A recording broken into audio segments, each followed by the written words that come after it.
Do you guys need coins to build the best team in the game? Look no further. You need to check out UT Genie. Right now, you can use code SLAY and get up to 5% off at checkout.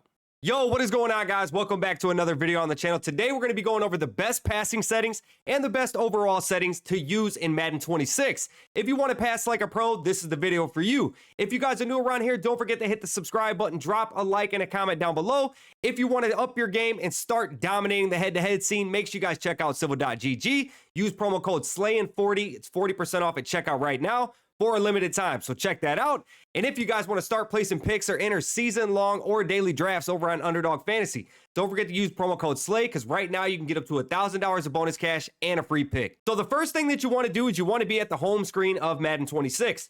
You want to click on settings, okay? Now, there is a couple settings that you guys need to make sure are turned off for big reasons, okay? But first, obviously you could do all this. None of this stuff really matters. Yeah, it doesn't. I turned my accelerated clock to 10 just because, like, when I'm playing solo challenges and stuff and I want to chew clock, it goes to 10. I like to get the ball at half, so I kick with win. That's fine. Now, kicker meter style, it just depends. You playing Madden last year, college football, doesn't matter. I use the classic Madden meter. I think that's fine. Control scheme, I use the tap and hold. And now for the passing settings. These are some of the best passing settings in the world coming from the top-notch players. I'm not just making this stuff up, okay? These are from literally some of the best players in the world. Now, the best passing type is going to be placement and accuracy. Passing slowdown off, pass lead increase. Some people do use small. I like none. So does a lot of the top players. None seems to be best. And then 7 out of 20 for the reticle speed. Now, some people, you could play around with this. Some people out there do like 3 out of 20. On college football, I like 3 out of 20. On Madden, I've been using 7 out of 20, okay? You just have to adjust this, and you can do that in-game as well. Reticle visibility, this is all the same. It does not matter. None of this is really a big deal. Now, coming over to the gameplay helpers, auto flip, you want this on, okay? Defensive ball hawk, you want this on. Heat seeker assist, you want to make sure this is off, okay? And now, if you're a big switch sticker, it's best to have your switch stick delay on none, okay? You could put it on slight, because then if you're like making adjustments and you get clicked onto the wrong guy, this will help that. But it's best to keep it on none. And then your defensive switch assist, you want this on off. Controller played art, you want this on. So what this means is if, say you're on defense and you are in a mid zone, okay? You will see your mid zone art. So it's just like a mental reminder, okay? I'll show you in game. Auto pass, turn that off. None of this other stuff really matters. Crossplay, that's up to you. Any of this stuff right down here is the big one. Quick chat. You want this off, okay? The reason why you want this off is because you will end up hitting your left and right trigger while you're in a game, and this big old dialogue will pop up on your screen, okay? And you don't want that. It ruins the whole play. I turned it on to see, and I forgot about it, and I went into a game, and it was an absolute disaster. Because anytime I clicked my left or right trigger, it just popped that thing up. And like you can't play. It's impossible. So make sure that is off. Audio settings, obviously this is up to you. I turn everything off because I'm a YouTuber. Game controls, auto subs, graphics. I like to favor performance, okay?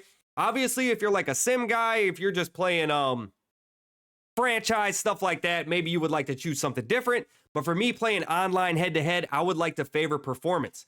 So once you get your settings, right? The next thing you can do is come over to training camp. And then you can go to team practice.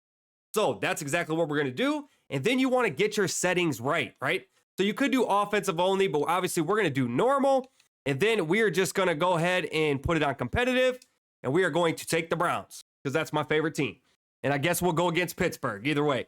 But yeah, so this is what you want to do. Now, when you are on the practice field, you could hit start, go to options and go to settings. And then you can adjust things here, right? Game options. And then come down and you'll be able to mess with your reticle speed and stuff to get it to where you really want it. Because what you want to do is be able to throw blue passes pretty much 90 to 100% of the time, okay? Green's not so bad, but if you're getting a bunch of overthrows and you're red, you need to mess with your settings a little bit. Now, placement and accuracy does take a little bit of time to get used to, but you can do it. It's the best and you probably should learn it, okay? So let's go ahead and do this. Let's respot the ball back here. We got Joe Flacco. So let's go over here. We'll go to the right hash. And then we're just going to practice some passes, okay? Like I said, I'm 7 out of 20. So we can do this right here. We'll try to hit the tight end, see what we like. Now, obviously, see, we got a blue right there. If you're consistently throwing blue passes, that is going to be your best bet, okay? That means you are dialed in. You can see 2 for 2 right there. Very good. Dialed in with the blue passes. You want to throw blue passes. Blue passes are the most accurate pass that you can get in this game. So let's keep trying it out. Got David Njoku. Boom, we got a green there. So the main thing, you just want to keep practicing different route combos. See if you can just keep getting blues over and over. Obviously, as you throw it in different distances, right, it's going to be different. So you got to practice all that stuff. We'll get Jerome Ford here. We got a green, so that's not as good. Green is still not bad. It's not going to really cause like any crazy inaccuracies if you were to get like a red. So we'll try to get a red right here. And we got a yellow that time, and it was a pick. So you can see, like, if you get a yellow or a red, it's going to be very, very bad. So can I get a red here? I'm trying to get a red. Trying, can't get one. I don't throw reds anyways. I throw blues. That's what we want. We want blues like that. Blues are going to make your experience the best, okay? And it's going to up your game. Now, if you were on civil.gg, you guys already know this, but that's what you want. Blue after blue after blue. Once you get your settings right and you're doing that, you are good to go. A lot of the pro players, you'll watch them, and they're throwing blue after blue after blue after blue after blue after blue after blue. You rarely see a yellow. You rarely see a green. So that just means they're just dialed in with their settings. So there we go. Nice little blue. Obviously, not the greatest read there, but is what it is. So that's what you want to do. Just keep practicing. Get in here. Throw blues. Once you're doing that consistently, then take it into a game. Obviously, I'm just running trips tight end. But you could, when you are doing this, you want to be running whatever scheme you plan on running, okay? So let's try a little something like this. See if we can get this little drag, little yellow there. We got to get it off earlier than that. Got to get it off earlier than that. So let's try this again. There we go. Got it that time. So you just got to get the timing down. So now I do want to show you guys the controller player art that we talked about. So let's go ahead and we're gonna flip sides and be on defense. And then I will just show you. We'll just run anything. It doesn't matter. Bring them out in bunch spread. Who cares, right? But now you can see my art, right? On whoever I'm on. You can see I'm on a deep zone. I'm on a hook curl. I'm on a hard flat. That's going to be what that is. It just doesn't go away. So you always know your assignment. That's what the controller plate art setting is going to do for you, which is very good. You see a ton of pro players using this, right?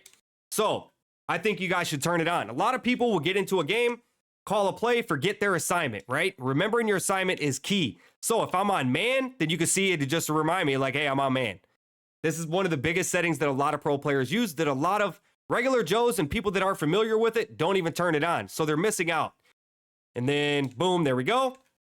So that's going to be that. Either way, I hope you guys enjoyed this video. I hope you guys found it helpful. If you guys did, don't forget to hit the subscribe button, drop a like and a comment down below. We'll see you guys on the next one. Peace out.